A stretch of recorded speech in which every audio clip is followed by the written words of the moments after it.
One of the most damaging lies people tell themselves about money is this: I missed my chance. I hear it from people in their 40s. I hear it from people in their 50s. I hear it from people who finally open a retirement account and feel embarrassment instead of relief. They look at stories about people retiring early in their 30s, people who started investing at 22, people who bought assets when they were young enough to let time forgive all their mistakes, and they conclude something harsh. I am too late. That conclusion is understandable. It is also dangerous, because once a person believes he is too late, he usually begins behaving in one of two foolish ways. Either he does nothing and lets regret become a permanent financial strategy, or he panics and starts chasing a fantasy of catching up overnight. Both responses are expensive. I have always preferred something else. Reality is simpler. If you are starting late, you do not need self-pity. You do not need drama. You do not need a miracle. You need a different approach. That is the part many people miss. Late starters can still build real wealth, but they cannot behave like people who have 25 years to waste. That is the critical distinction. The young person can make mistakes and still sometimes survive because time is carrying him. The late starter still has time, but time can no longer be treated casually. That means your decisions have to become more deliberate, more structured, more honest, less emotional. That is not bad news. It is clarifying news. If I were sitting across from someone who felt ashamed that he had not started investing seriously until later in life, the first thing I would tell him is this: stop wasting time arguing with the past. The past already won. It took the years. It took the missed compounding. It took the opportunities you did not use. You do not get those years back by feeling guilty. You only lose more years by staying there. So the first step is not mathematical. It is psychological. Drop the fantasy that your financial life begins when you feel ready. It begins when you are honest. And honesty starts with numbers. Whenever people feel behind, they usually want to skip the numbers and jump straight to the investment vehicle. Should I buy stocks? Should I use a Roth IRA? Should I invest in crypto? Should I pick a target date fund? All interesting questions. All secondary questions. The first question is simpler and more uncomfortable. Where exactly do you stand right now? I want to know what you own. I want to know what you owe. I want to know what comes in after taxes. I want to know what goes out. Not the flattering version, not the version built from optimistic guesses, the real version, because until you know where you actually stand. Every plan is fantasy, and fantasy is one of the most expensive habits in money. A lot of people are surprised when they finally do this work. They expected disaster. What they often find is something more useful. They find leaks, they find unnecessary pressure, they find subscriptions they forgot, they find categories of spending that never mattered enough to deserve the money they were getting. They find that the situation is not always wonderful, but it is often more manageable than their fear suggested. That is why facing the numbers is so powerful.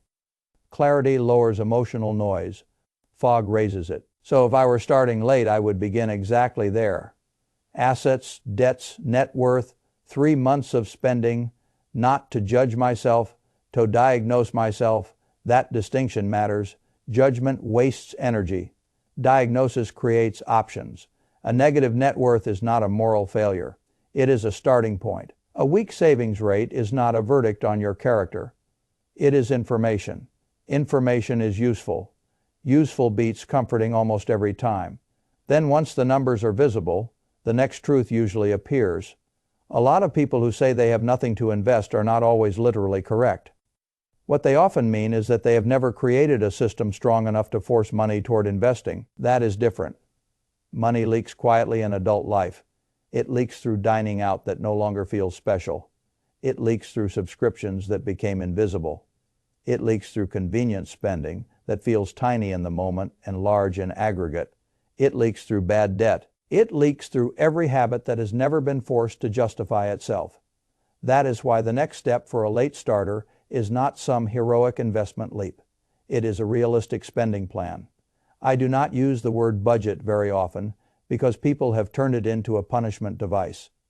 I am not interested in punishment. I am interested in direction. A spending plan is not there to humiliate you for wanting things. It is there to make sure your money goes where you actually want your life to go. There is a world of difference between those two. A late starter does not have the luxury of letting every paycheck arrive and then disappear according to habit. A late starter needs his paycheck to report for duty. Some of it must keep the lights on. Some of it must protect him from short-term shocks. Some of it must go toward the future.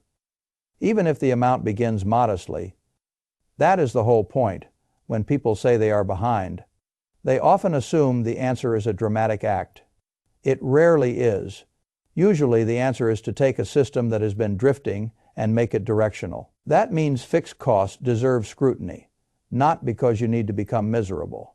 Because if fixed costs are too high, every other category becomes harder to improve: housing, transportation, debt payments, insurance, utilities. These things do not just affect a month. They affect the shape of a decade. Then I want a late starter to carve out something even more important. An investment floor, a minimum amount, however modest at first, that goes to the future, before lifestyle gets its turn. This is where many people sabotage themselves. They say they will invest when they have more left over. That day rarely comes by itself. Life has a huge appetite. If you wait for life to stop asking for money before you begin investing, you will be waiting while your hair turns gray. So the better strategy is to create a minimum investment habit now and then increase it with time. That is how adults build durable change, not by demanding perfection on day one, by creating a structure that can strengthen. I also want to say something directly to the person who feels guilty for starting late. Your guilt is tempting you to make reckless decisions. That is what guilt often does. It whispers that because you are behind, you must do something dramatic to catch up. You must take bigger risks. You must chase individual winners. You must try to time the market. You must load up on whatever sounds like a shortcut. That instinct is understandable. It is also poison. Late starters do not need more chaos. They need less. The phrase catch up has ruined many people because once you begin using it emotionally, you start behaving as if prudence is no longer available to you. That is nonsense. You still need prudence. In fact, you need more of it. If you are starting later, the answer is not to behave like a gambler trying to reverse a score in the fourth quarter. The answer is to become more systematic than the average person. You need to use every structural advantage available. That means if your employer offers a retirement match, you take it immediately, no debate. There are very few clean gifts in finance. Employer match is one of them. If someone is willing to match your contribution, you are effectively earning an immediate return that is very hard to replicate elsewhere. A late starter does not have the right to be casual about free money. The same principle applies to tax-advantaged accounts. A lot of people think only the wealthy have access to meaningful wealth, building tools. That is wrong. Many ordinary workers are sitting next to remarkably useful tools and treating them as optional because nobody ever told them how powerful they become over time.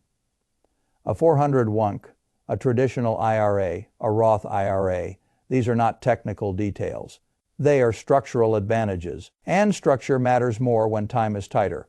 I do not want money sitting in checking where it can be spent on random relief. I want it inside an account designed to make the future harder to sabotage. That is one reason retirement accounts are so powerful. They put distance between impulse and destruction. And distance is often exactly what people need.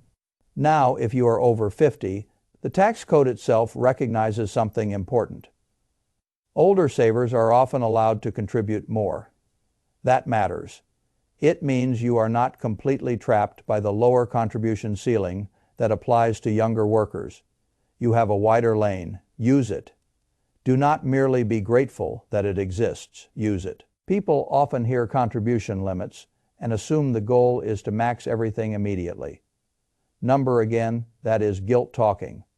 I do not need the late starter to panic. I need him to begin and then to increase. A 1% increase in contribution can matter, then another 1% next year, then another. A bonus can help. A tax refund can help. A side income stream can help.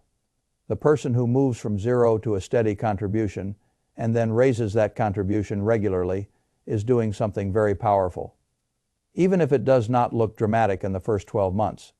That is how real change happens. A late starter must become almost fanatical about consistency. Not perfection, consistency. Now let us talk about what the money is invested in, because this is another area where embarrassment pushes people into stupidity.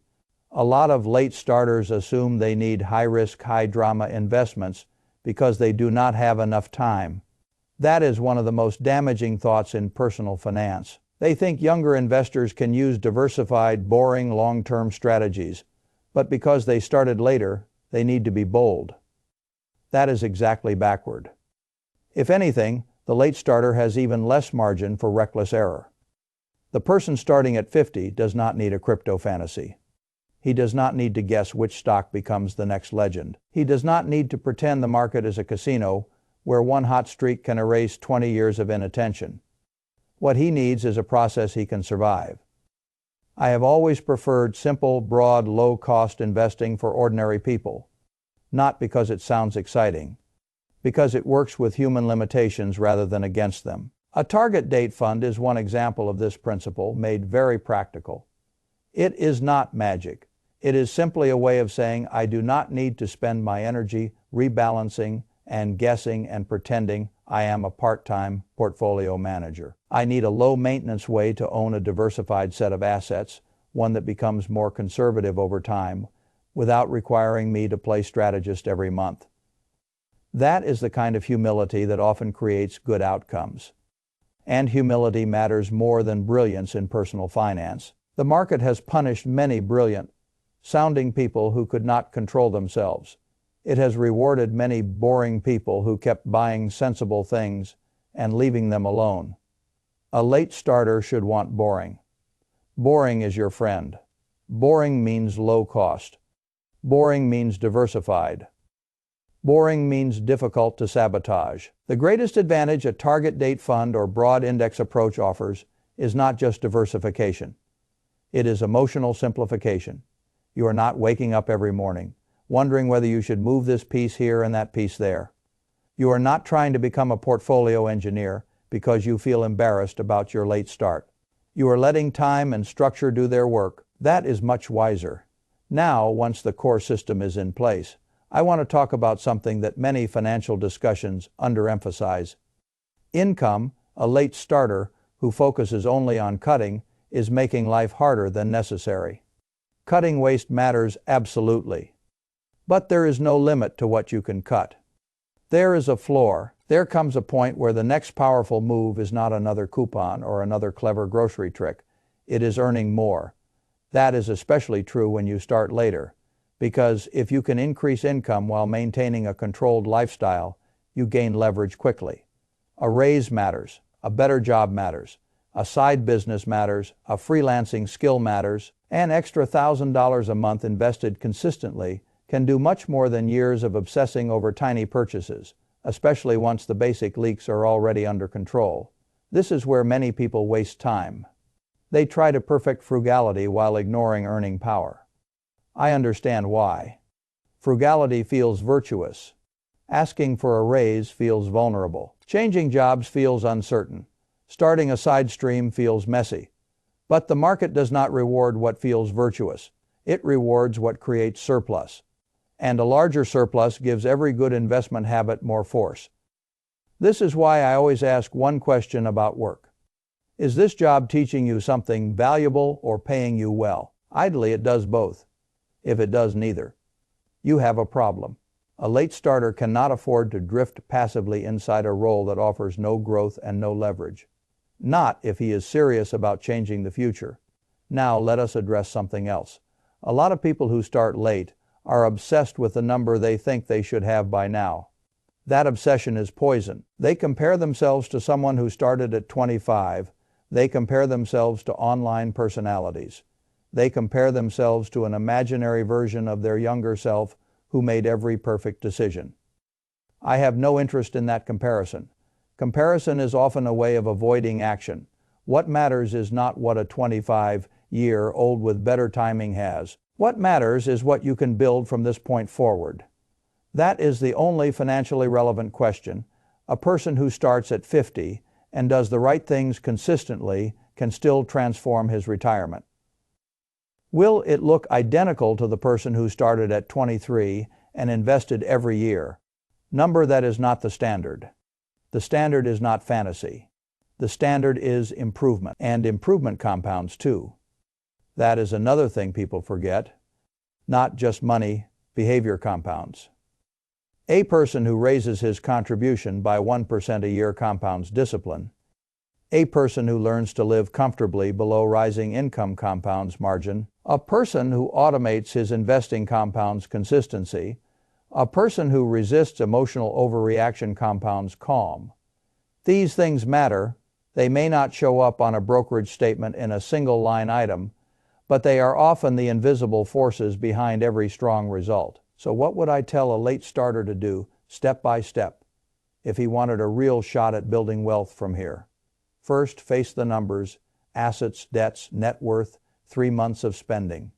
No more avoidance. Second, build a conscious spending plan, not a punishment budget, a plan that frees money for what matters and cuts what does not. Third, create a minimum automatic investment habit.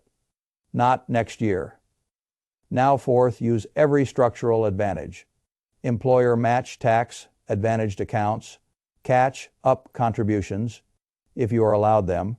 Fifth, choose simplicity over ego. Broad low cost diversified investing. Target date funds if that makes the process easier to stay with. 6. Increase contributions over time. 1% matters, then another 7th. Increase earning power, negotiate, switch, build. Learn, ask more from your work. 8th, stop measuring yourself against the people who started earlier and start measuring yourself against the person you were before you built a system.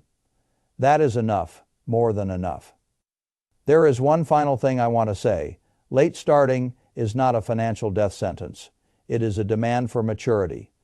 That is different. It demands that you stop waiting. It demands that you stop performing regret. It demands that you stop imagining that one big risky move will make up for years of inattention. It demands that you use the tools available to you with respect. It demands that you treat every new dollar as an opportunity to build structure rather than soothe emotion. That is not glamorous. Good. I have no interest in glamorous finance. I am interested in durable finance. I am interested in a life that becomes calmer year by year because the system is stronger year by year. That is available to late starters, not because time no longer matters. Time always matters, but because honest structure still matters too. And structure, once built, can do more good in the next 20 years than most people imagine while they are busy regretting. But it is too late to keep pretending that time will save sloppy decisions. That phase is over. Now you need clarity, now you need systems, now you need steadiness. And if you can build those from here, the future can still become far stronger than your fear is willing to admit.